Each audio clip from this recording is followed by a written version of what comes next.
My name is Leah Owens, 31 years old. I used to think relationships ended with shouting with slammed doors and broken glass. Turns out sometimes they end with a quiet laugh, the kind that isn't meant for you. It started on an ordinary Tuesday. Not a stormy one, not one of those movie days where the world hints at tragedy. Just a clean, sunlit afternoon that smelled of fresh coffee and deadlines. Sam sat on the couch phone, tilted toward his grin light, pooling across his cheekbones. I hadn't seen him smile like that in weeks. Marissa just sent me the funniest meme, he said, chuckling. It's exactly how I feel creative burnout artists on caffeine IV drips. She gets it. I looked up from my sketch pad. She sent me that too. He didn't even look up. Oh, really? Well, it hits different when it's about your own work. The words were casual, but they stung. A thin, invisible cut, nothing fatal yet. Just a hairline fracture. Marissa. The name had been in our conversations long before the fracture. She was Sam's best friend since high school, the golden girl with the easy laugh and the social media sparkle, the one who always commented my favorite genius under his posts. At first I didn't mind. Every artist has their muse, right? But lately she'd stopped being background noise. She'd become the melody. That night, as Sam scrolled through her messages, I studied the reflection of blue light flickering over his face. It was like watching someone fall in love in a mirror, except the reflection wasn't of me anymore. 3 months earlier, on Sam's birthday, I tried to remind him of us. I spent weeks planning at dinner at his favorite hole-in-the-wall bistro, the indie concert he'd raved about. Nothing flashy, just us. Then at 10 a.m. that morning, a courier arrived. A massive bouquet of exotic orchids and lilies, Marissa's signature style, along with a handwritten card. For the most inspiring man I know, keep creating magic. M. The flowers drowned the room in perfume. By evening, he'd already posted photos of them, tagged her, captioned, "She always believes in me." The dinner I'd planned. He showed up late, distracted, checking his phone between courses. I watched him grin at his screen while I talked about the concert. It wasn't jealousy that bloomed inside me that night. It was recognition. Recognition that someone else now held the map to his joy. Weeks passed. We'd slipped into that silent domestic choreography couples learn after too many small disappointments. I washed the dishes. He worked on his portfolio website. One night he sighed dramatically. "This thing looks awful. I need a total overhaul." "I can help," I said. "I build websites all the time for clients." He waved his hand dismissively, not even looking up. "Nah, it's fine." Marissa offered to redo it for me. She said it's the least she can do to support my creative journey. My grip on the sponge tightened. "Your creative journey?" He smirked, half mocking himself. Her words, not mine. But she has a real eye for design. It'll be amazing. That was the moment, the pebble before the avalanche. I put down the plate, my voice steady. "Sam, we need to talk about Marissa." He finally looked up, his expression, a mix of confusion and annoyance. "What about her? She's always here, if not physically, then in your pocket. It feels like there are 3 of us in this relationship." He rolled his eyes. "Oh, come on, Leah. Don't be that woman." "What woman?" "The insecure one. Marissa's my best friend. She's harmless. Why are you so threatened by her?" The word threatened hit me like a slap. My worry was rebranded as weakness. My clarity turned into hysteria. And the worst part, he believed his own narrative. I could have listed every micro-betrayal, every late-night call, every secret smile. But I saw it in his face. Nothing I said would reach him. The lamp was lit, and I was the one being told the light didn't exist. So I nodded. "You're right. She's harmless." I turned back to the sink. The water ran hot, hissing. The silence between us stretched heavy as lead. In that silence, something inside me cracked, not loudly, not visibly, but decisively. The fracture was no longer hairline. It was a canyon forming in real time. On one side stood me, clutching the remnants of logic. On the other stood Sam, already reaching for her hand. That night, I lay awake, staring at the ceiling. I counted each inhale, each exhale like tally marks for something I was about to lose. People think heartbreak arrives all at once like a crash. But it doesn't. It seeps in like water through concrete, slow and patient, until one day the foundation caves in. I turned my head toward him. He was asleep, smiling faintly, his phone clutched in his hand. Even in dreams, he held her. And that's when I knew something irreversible had begun. I didn't know it yet, I whisper now, years later. But the woman helping him build his dream website was already designing the blueprint for our collapse. The following Thursday felt like a reset button. The air was clean, bright, and hopeful, the kind of morning that tricks you into believing the universe still plays fair. Sam had been traveling all week for a freelance shoot. I'd texted him good luck, got a half-hearted thumbs-up emoji in return, and told myself he was just busy. I even started missing him, his messy humor, his absent-minded humming while editing photos at 2 a.m. When my team wrapped our campaign a day early, I thought it was fate giving me one small win. I'd surprise him. I'd show up with his favorite pad thai, the jasmine kind, with extra chili, and maybe we'd talk like we used to. I grabbed flowers from the corner stall, still believing in simple gestures, believing he'd see me again. It was dusk when I reached our building. The sky was a watercolor of gold and violets, soft and harmless. Then my eyes landed on the car. A silver Mini Cooper, spotless, parked directly under our window. The one Marissa loved bragging about buying, with her own art commissions.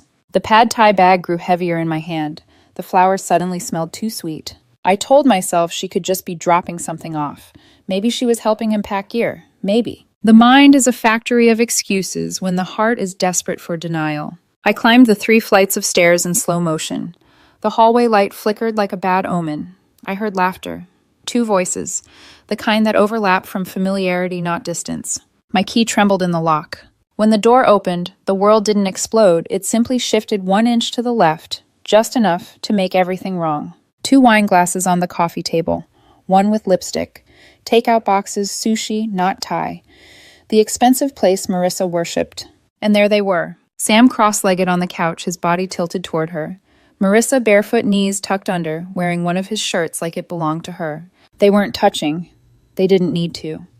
The intimacy was already thick enough to choke on. For a second, none of us spoke. Sam's eyes widened, with that mix of guilt and irritation that only appears when someone's caught but still believes you're the problem. "Leah," he breathed. Voice sharp. "What are you doing here?" I set the food down gently. Finished early. Marissa straightened, smoothing invisible wrinkles on her shorts. "Oh, we were just working on his new portfolio. Didn't expect you back yet." Her tone was light, but her face had that faint, triumphant flush, the kind that said, "I've already won." I didn't answer. My gaze flicked to the car outside. Funny. It's been parked there since last night. Mrs. Krantz from 2B waters her plants at 7 sharp. She mentioned it. Marissa's smile faltered. Sam shifted, caught between lying and surrendering. He chose the easier sin. "Okay," he sighed. "You know what? It just happened. We didn't plan this." The pad thai scent turned sour in the air. I remember the exact look on his face, part apology, part relief. Like confessing freed him from the guilt of pretending. "She understands me, Leah," he said, his tone too soft, almost patronizing. You're steady, predictable. That's not a bad thing. You kept me grounded. But she gets me."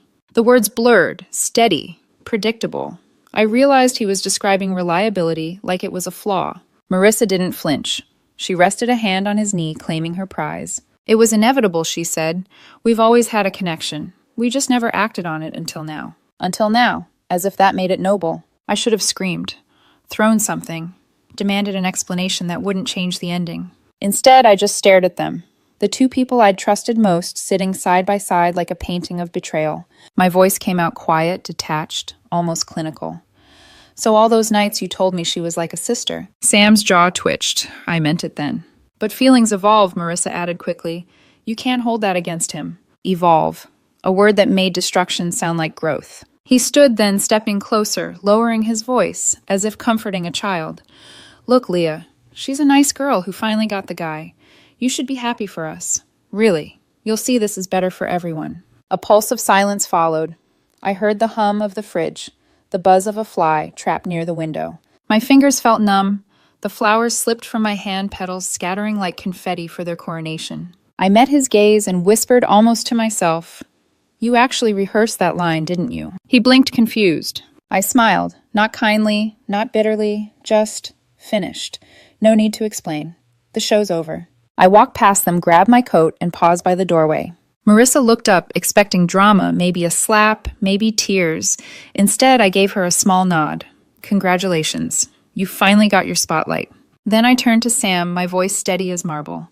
"I hope she keeps you inspired, because you just lost the only person who kept you honest." And I left. No door slam, no scene. Just the soft click of the lock behind me. the sound of something breaking cleanly beyond repair. Outside, the air hit my face cold and sharp. The world hadn't noticed a thing. Cars kept moving. The sky kept dimming. Somewhere someone laughed. I stood there barefoot on the pavement, the scent of spilled jasmine rice in my hair, and realized something terrifyingly freeing. I didn't feel anger. I didn't feel grief. Just silence, pure and hollow, stretching like an ocean. That night, I learned silence could be louder than any scream. I didn't pack that night. I didn't cry or rage or text him paragraphs he wouldn't read. I just sat on the edge of my bed, our bed, and stared at the framed photo on the dresser. The two of us laughing under a streetlight, arms tangled, eyes bright. It looked like proof of a happiness that might never have been real. By morning, I had a plan. Not an emotional one, a practical one. Pain can't argue with logistics. Step 1. Get the spare key from the building manager. Step 2. Buy boxes. Step 3. Leave when he's not home. I moved through the day like a ghost performing chores it used to care about. The super grumbled about making me a copy of the key, but I smiled politely, said it was for a lost set. At the U-Haul store, I chose the smallest boxes they had, not because I didn't have much, but because I wanted to lift them myself. No help, no witnesses. Tuesday, 9:12 a.m. I knew Sam and Marissa had a long shoot planned across town. I slipped into the apartment. The lock clicked open like a sigh. The air inside was stale, still scented with wine and betrayal. 2 glasses still sat on the table untouched since that night. The sushi containers in the trash had turned sour. The flowers I brought brown and wilted drooped in the sink. I walked past everything without looking too long. The body remembers before the mind does. If you linger, it hurts. I packed methodically. My clothes, my sketchbooks, my laptop, the old vinyls I collected with my dad, the kitchen knives he gave me when I first moved out, still sharp, still mine. I left everything that was ours, the couch, the TV, the ugly vase his mother adored, even the bed. I didn't want a single thing that smelled like shared air. Each box sealed was a heartbeat slowing down. Each strip of tape a new layer of distance. By noon, the room was bare enough to echo. I found one of Marissa's earrings near the sink, small silver shaped like a teardrop. I held it for a second long enough to feel the irony, then placed it gently on the counter beside my key. A quiet offering to the ghosts they'd made together. I stood in the doorway and whispered to no one. Take it all. The memories, the noise, the half-finished love. I'm done feeding it. Then I closed the door behind me. Erica's spare room was small, half storage, half sanctuary. The air mattress hissed under me that night, the sound weirdly comforting. Silence wrapped around me, heavy but clean. No music, no notifications, no passive-aggressive sighs from the couch. For the first time in months, I could hear my own breathing. I didn't sleep much.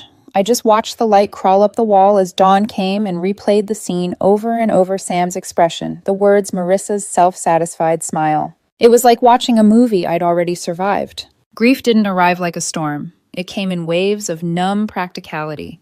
I started making lists. Lists made sense. Lists gave shape to chaos. Call the landlord. Change mailing address. Block numbers. Don't explain anything to anyone. By evening, I'd done it all. The last click of the block button felt like cutting the final wire of an explosive that had already gone off. Days blurred. Erica checked in, but didn't pry. She offered wine company space, the trinity of friendship. I took space. Work filled the hours. Gym filled the rest. Each repetition, each line of code, each step on the treadmill was a small defiance proof that my life could function without the sound of his voice. I ran into mutual friends at a cafe once. They asked how I was. Good, I said, smiling the way people do when they've learned that words are currency too valuable to waste. They looked at each other, unsure. We heard you and Sam. Ended, I said simply. We just ended. That word ended became a spell. Simple, neutral, unbreakable. At night, I'd lie awake and replay his last words. She's a nice girl who finally got the guy. You should be happy for us. The absurdity of it made me laugh, once quietly in the dark. Not the bitter kind of laugh, more like disbelief stretched thin until it snapped. It hit me then, I wasn't the victim in his story. I was the lesson. The reminder that love built on borrowed honesty always collapses. A week later, I went back to the apartment complex one last time. Not inside, just to stand across the street. Through the window, I saw Marissa pacing, phone in hand, voice raised. Sam stood near the balcony, motionless. The sight didn't hurt the way I thought it would. It didn't even sting. It just confirmed something I'd already known in my bones, that I'd left at the perfect time. When I returned to Erica's, I made tea and sat on the floor with my sketchbook. No drawings yet, just blank pages. The silence wasn't empty anymore. It was patient, waiting for me to fill it with something that belonged only to me. That night, I finally slept dreamless, steady whole. When I shut that door, I didn't just leave him. I left the woman who waited to be chosen. 3 weeks later, my phone buzzed with a message from Jess, a mutual friend I hadn't heard from since the breakup. "Hey, Leah, you okay? Haven't seen you around. Sam's been quiet lately, weirdly quiet."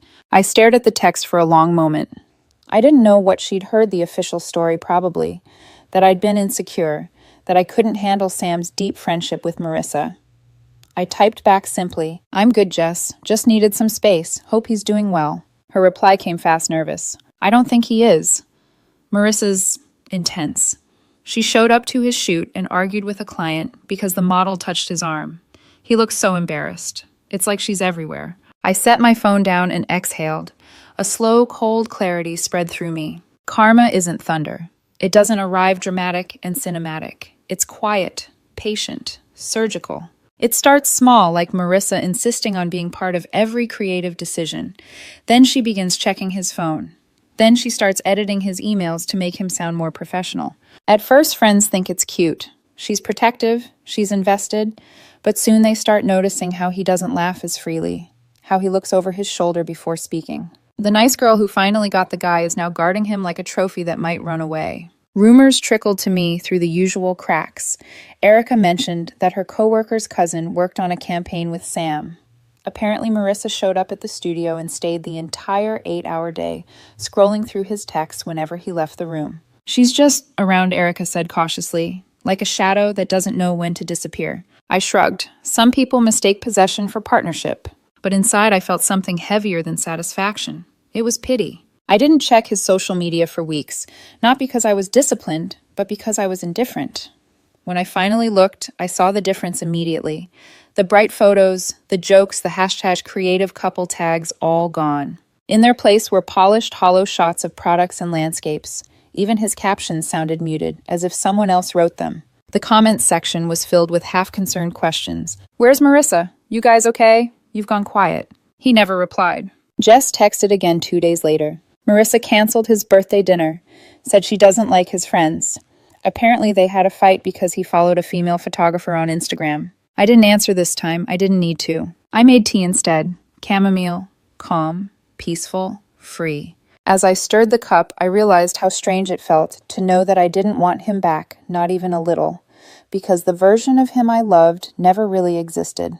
He was a man who needed an audience, not a partner. And Marissa? She was just a mirror that flattered him until the reflection started to rot. Weeks passed. Life slipped back into rhythm. Work, gym, sketching, silence. The silence that used to sting now soothed me. Then one night, while washing dishes, I caught myself humming. A song from the concert we'd missed that night months ago, the one I'd planned for his birthday. The memory didn't hurt anymore. It was just a detail from another life. But the universe wasn't done with irony yet. At the cafe near my office, I overheard 2 women talking. One of them was a stylist who sometimes worked with Sam's agency. Marissa freaked out again, she whispered. Yelled at him in front of everyone because he smiled at a model. He looked like he wanted to disappear. The other woman gasped. Didn't they move in together? They did, and now she checks his phone bill every day, literally tracks his location. It's bad. They laughed nervously, not realizing their words hit me like a ghostly echo of my past. That night, I wrote in my journal for the first time in months. June 9th. I used to think betrayal deserved revenge, but watching them destroy each other quietly feels more like justice than anything I could have planned. Maybe the real punishment isn't losing someone, it's realizing you chose wrong, and no one's coming to save you. I closed the book, sat in silence, let that truth settle deep. It was strange the way life balances its scales without my help. I didn't need to expose them, didn't need to curse their names. All I had to do was leave, and the world did the rest. A week later, I walked past our old building. Marissa's car was still parked in the same spot. I saw her through the window, pacing phone pressed to her ear, gesturing wildly. Sam sat on the couch, head in hands, motionless. I watched for less than a minute. Then I turned away. because for the first time in months, I realized the difference between us. I had left the cage, and she had built hers. He left me for someone who worshipped him until the worship turned into surveillance. It started quietly.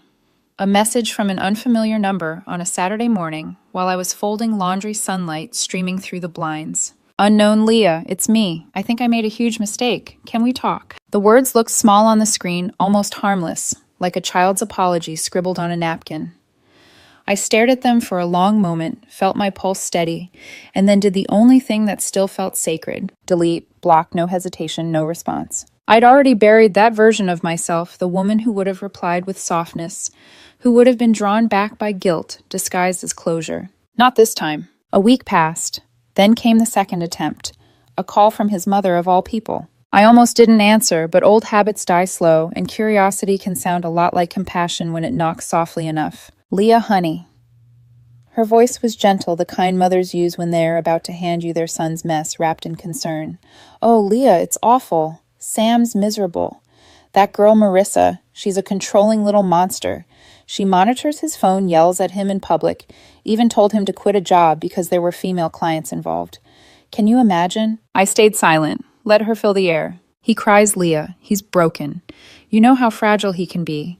You were always the one who calmed him down. Please, talk to him. He listens to you. There it was, the old script. My assigned role, the caretaker, the emotional janitor, the stabilizer. I took a breath, steady and even. Mrs. Dalton, I said softly, I'm sorry he's going through that. It sounds very difficult. Oh, it is, she rushed in, hopeful. But his choices are his own. Silence on the line, the kind that thunders. What do you mean, she whispered, as if I'd spoken in another language. I can't help him, and I won't. She gasped, scandalized, as though refusing to bleed for someone was cruelty. Leah, please don't be cold. I'm not being cold, I said. I'm being finished. Then I hung up, and blocked her too. The third attempt came days later, long after midnight. My phone buzzed against the nightstand, another unknown number. This time I answered. A choked sob cracked through the line. Leah Sam's voice. Unsteady, wet with alcohol and desperation. I said nothing. Why are you doing this to me? His voice trembled, teetering between grief and accusation. Do you know what she's like? She doesn't let me breathe. She checks my location, my messages, everything. She says it's because she loves me too much.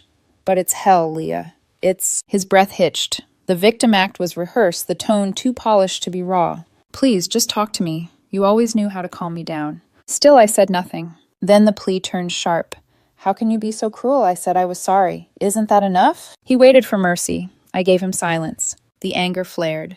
You're just as cold as she is. You think you're better than me?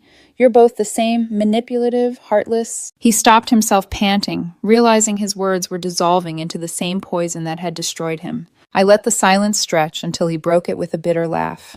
Are you happy now I'm suffering, and you're just what? Reading your little books, pretending you're over it. He wanted a reaction, a spark, proof that he still existed somewhere inside me. But I had nothing left to give. Not anger, not pity, not love. Finally, he exhaled a curse, his voice breaking into static. Then the line went dead. I sat there for a long moment staring at the dark ceiling. I wasn't shaking. I wasn't crying. I just felt the quiet return, that sacred, still quiet I'd built piece by piece. For the first time, I understood he wasn't calling for forgiveness. He was calling for relevance. And my silence was proof that he no longer had any. The next morning, I made coffee and watered my plants. The small things. The rituals that make ordinary life holy again. Erica peeked out of her room. You okay? Yeah, I said simply. And I meant it. Weeks passed before the fourth and final attempt arrived, this time in my inbox. An email from a scrambled address SD, remember, @gmail.com. Subject line blank. I almost deleted it on instinct. But something in me, maybe the historian, maybe the ghost of who I'd been, wanted to read the last page of the story before closing the book for good. The message was long, rambling, unpunctuated, words pouring out like someone had finally cut open the pipe. Leah. I don't know if you'll get this. She checks everything. My phone, my emails, my social media. This is the only way I can reach you. I can't do this anymore. She isn't who I thought she was. She screams, throws things. I can't even sleep. I miss you. I think about you every day. You were the only one who ever understood me. You made me feel safe. You never judged me. You never yelled. You made me better. I was so stupid. Please, Leah, I need you to save me. I can't breathe here. No apology, no ownership, just desperation disguised as affection. The old me would have taken the bait, the fixer, the nurturer, the woman who could always see the wounded child under the man's mistakes. But the woman reading this now knew better. I didn't see a man seeking redemption. I saw one looking for rescue. I leaned back in my chair, eyes tracing the sunlight across the floor, and I realized something important. He wasn't asking to come home. He was asking me to lose mine. That night I drafted a reply calm, precise, and final.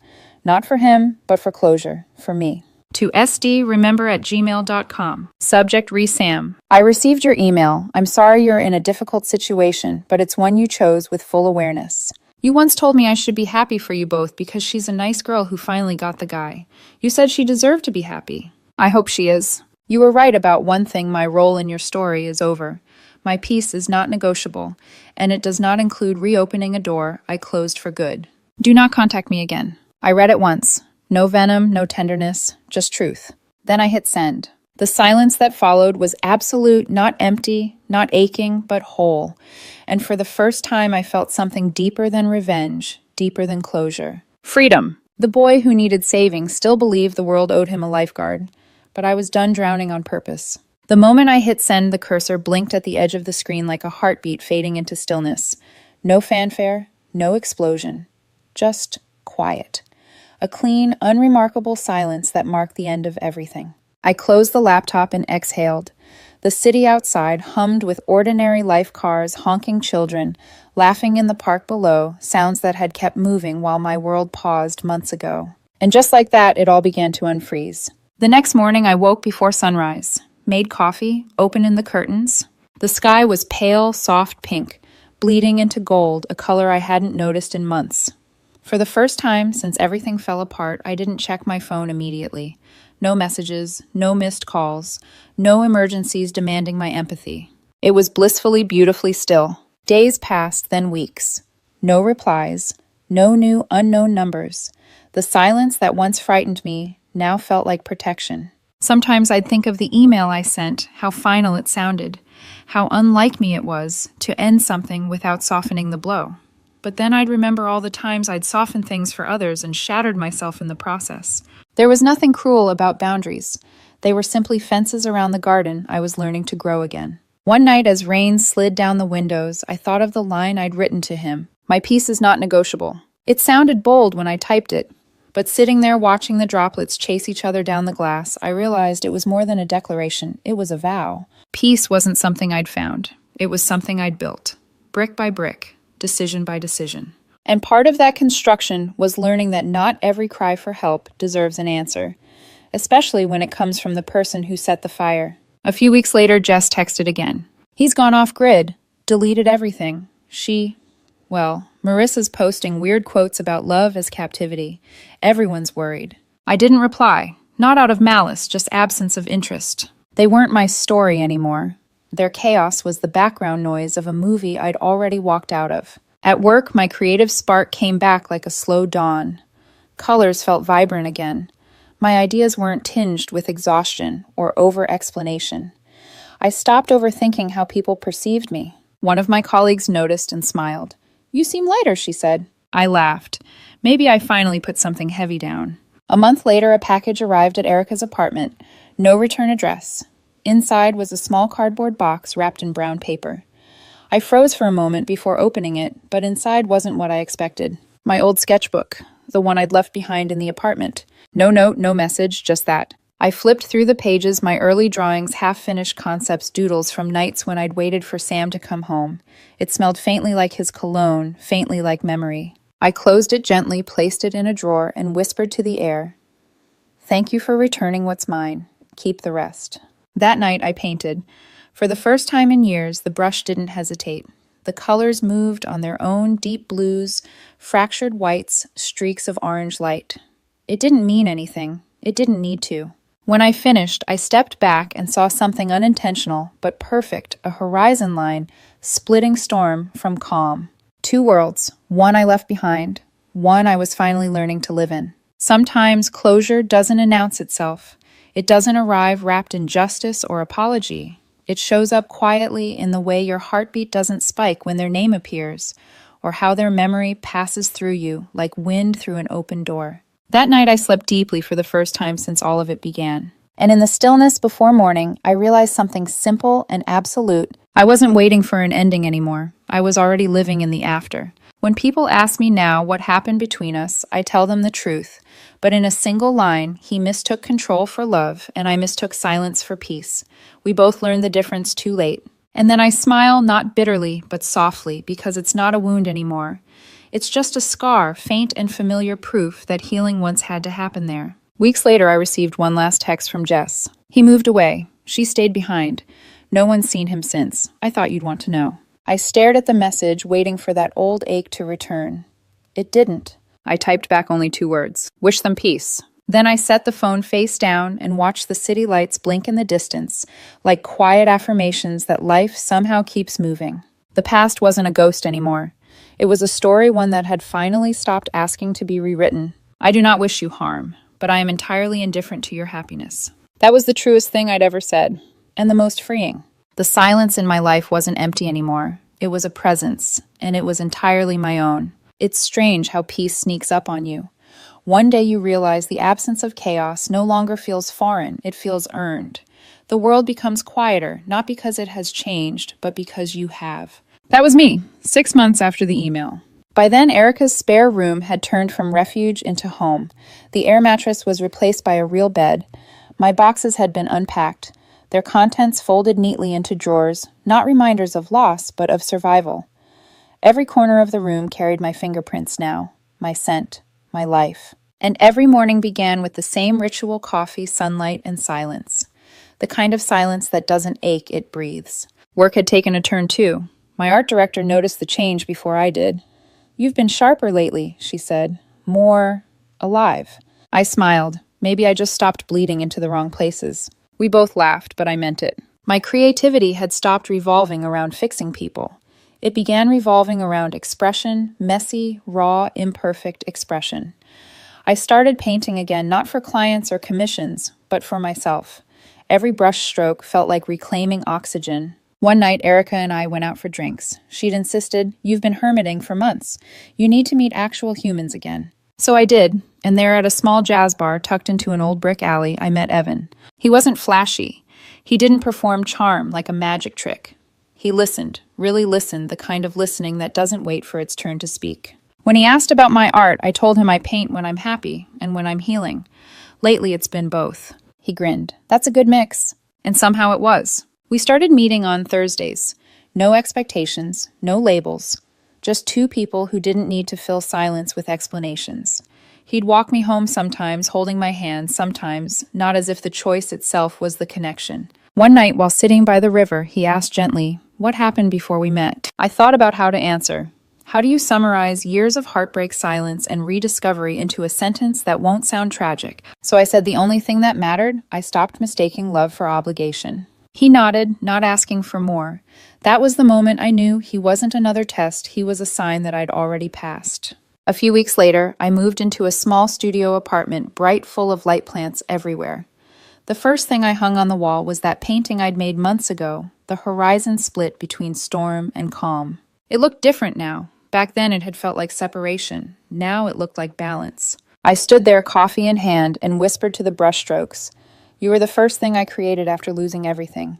You saved me before I even knew I needed saving." Every once in a while, I still think about Sam and Marissa, not with anger, not even pity, just curiosity, like remembering a movie I once watched but can't recall the ending of. Do they still live in that apartment? Do they still argue in circles, calling it love? Maybe, maybe not. Either way, it's not my story anymore. And that's the most peaceful feeling of all, realizing not every ghost deserves an epilogue. Months later, one of my paintings was accepted into a local gallery show. The theme was resilience. When they asked for the piece's title, I hesitated. Then I wrote it down in steady, deliberate ink, "The Quiet That Stayed." At the exhibition, people stood before it, tilting their heads, whispering. A woman asked, "What's it about?" I smiled. "It's about silence, the kind that doesn't mean emptiness, the kind that means freedom." After the show, I went home, took off my shoes, and stood by the window. The city lights flickered below the same way they had the night I'd sent that final email. Except this time they didn't feel like reminders of something lost, they felt like stars I could reach. I poured myself a glass of wine and sat at my desk where a new sketchbook lay open. The first page was blank, not empty, just waiting. I picked up my pencil and wrote across the top, "Love isn't about who stays.